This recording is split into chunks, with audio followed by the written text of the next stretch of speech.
मुख़्तलिफ़ साउंड्स यानी आवाज़ असांखे सॼो ॾींहुं ॿुधण में ईंदा आहिनि। आवाज़ कम्युनिकेशन जे लाइ इस्तेमालु थींदा आहिनि। जहिड़ोकि जॾहिं नंढड़ो ॿारु रोअंदो आहे त उहो ही ॿुधाइणु चाहींदो आहे त उनखे खाधे जी ज़रूरत आहे या ड्रिजी रहियो आहे। ऐं एम्बुलेंस जो सायरन रोड ते मौजूदु गाॾीअ जे ड्राइवर्स खे इहो ॿुधाइणु चाहींदो आहे त उहे हिनखे रस्तो ॾियनि त जीअं हू इस्पताल पहुची सघे। ऐं आवाज़ यानी आवाज़नि मां असां ख़ुशी या ॾुख जो इज़हार बि कंदा आहियूं। जहिड़ोकि असां खिलंदा आहियूं या वरी चिड़ में पंहिंजे आवाज़ खे तेज़ करे छॾींदा आहियूं। साउंड्स या मुख़्तलिफ़ आवाज़ ही कीअं ठहंदा आहिनि? हाउ आर साउंड्स प्रोड्यूस्ड? अचो कुझु तजुर्बा कयूं था त जीअं इहो मालूम थी सघे त आवाज़ कीअं प्रोड्यूस थींदा आहिनि। हिकु प्लास्टिक रूलर खणो ऐं उनखे टेबल ते ईअं रखो जीअं उनजो हिकिड़ो छेड़ो टेबल ते हुजे ऐं ॿियो टेबल खां ॿाहिरि।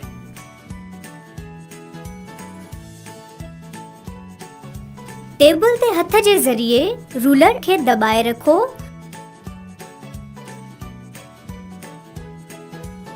ऐं फ्री हैंड खे फ्लिक करियो याने झटको ॾियो।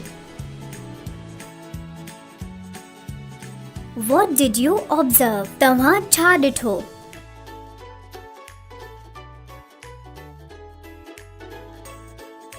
The ruler vibrates. It moves back and forth quickly.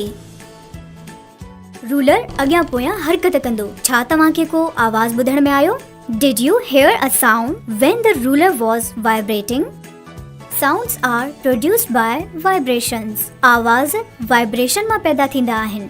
उन जे लाइ जॾहिं रूलर वाइब्रेट थियो त तव्हांखे आवाज़ ॿुधण में आयो। हिकु ॿियो तजुर्बो करे ॾिसूं था। हिकु ड्रम खणी उन में कुझु बीन्स विझो, ड्रम खे वॼायो। What did you observe? तव्हां छा ॾिठो? ही आवाज़ मुंहिंजे कननि ताईं कीअं था पहुचनि? I wonder how sounds travel to my ears. इहो मालूम करण लाइ बि तजुर्बो था कयूं। 2 स्टोन्स खणो ऐं उन्हनि खे पाण में टकरायो। छा तव्हांखे आवाज़ आयो? पंहिंजनि दोस्तनि खां बि पुछो। हाणे हिननि ॿिन्ही स्टोन्स खे पाणीअ सां भरियल हिकु प्यालो खणी उन में हिननि खे पाण में टकरायो। पंहिंजनि कननि खे पाणीअ सां सतह जे वेझो करे आवाज़ ॿुधो। छा तव्हांखे आवाज़ आयो? छा ही आवाज़ पहिरिएं आवाज़ जे मुक़ाबले में घणो आहे? पंहिंजनि दोस्तनि खां बि पुछो। हाणे पंहिंजे हिक कन खे दीवार जे वेझो रखो ऐं ॿिए कन खे कॉटन वूल या वरी एयर प्लग सां बैंड करियो। स्टोन खे दीवार सां लॻायो ऐं आवाज़ ॿुधण जी कोशिश करियो। छा तव्हांखे आवाज़ आयो? छा ही आवाज़ पहिरिएं ऐं ॿिए आवाज़ खां घणो हुयो? पंहिंजनि दोस्तनि खां बि पुछो। तव्हांखे हिननि टिनी स्टेप्स में आवाज़ त आयो हूंदो। गौर करियो। स्टेप 1 में आवाज़ कहिड़ी तरह तव्हांजे कननि ताईं पहुतो? सॉलिड, लिक्विड या वरी गैस जे मदद सां?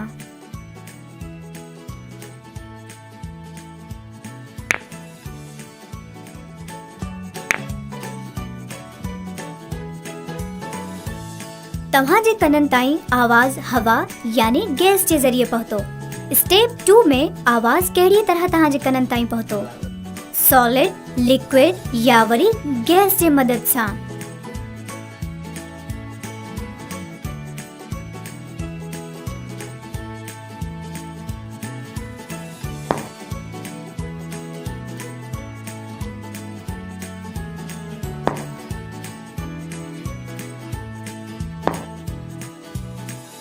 तव्हांजे कननि ताईं आवाज़ पाणी यानी लिक्विड जे ज़रिए पहुतो।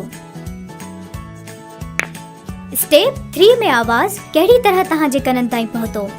सॉलिड, लिक्विड या वरी गैस जे मदद सां?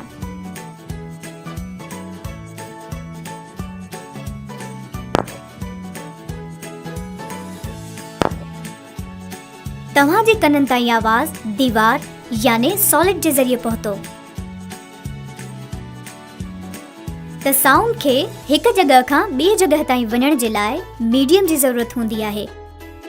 जेकॾहिं सॉलिड, लिक्विड ऐं गैस मौजूद न हुजनि त असां ही मुख़्तलिफ़ आवाज़ बि न ॿुधी सघूं। सॉलिड्स मां आवाज़ सभ खां तेज़ ट्रेवल कंदो आहे, जॾहिं त लिक्विड मां तेज़ ऐं गैस मां घटि तेज़ीअ सां ट्रेवल कंदो आहे। Sound travel fastest through solids, followed by liquids, then gases, because solids are most densely packed and gases the least. छा तव्हां सोचियो त स्पेस में त हवा बिल्कुल मौजूद नाहे हूंदी, त छा उते आवाज़ ॿुधण में ईंदो आहे? There is vacuum in space. Do you think you can hear sounds in space? A vacuum is a space that does not contain any matter. Vacuum में मादो मौजूद न आहे हूंदो ऐं आवाज़ खे ट्रेवल करण जे लाइ कंहिं मीडियम जहिड़ो कि सॉलिड, लिक्विड ऐं गैस जी ज़रूरत थींदी आहे। त स्पेस में वैक्यूम जे करे साउंड ट्रेवल न करे सघंदो। Sound investigation activity. हाणे तव्हां 3 प्लास्टिक बैग खणो ऐं हिक में सैंड, ॿिए में पाणी ऐं 3 में हवा भरियो। हिननि बैग्स खे टेबल ते रखी ऐं तव्हां हिक कन में कॉटन वूल या एयर प्लग विझे ॿिए कन खे बैग जे वेझो करे आवाज़नि खे ॿुधो ऐं ऑब्जर्वेशन खे नोट करियो।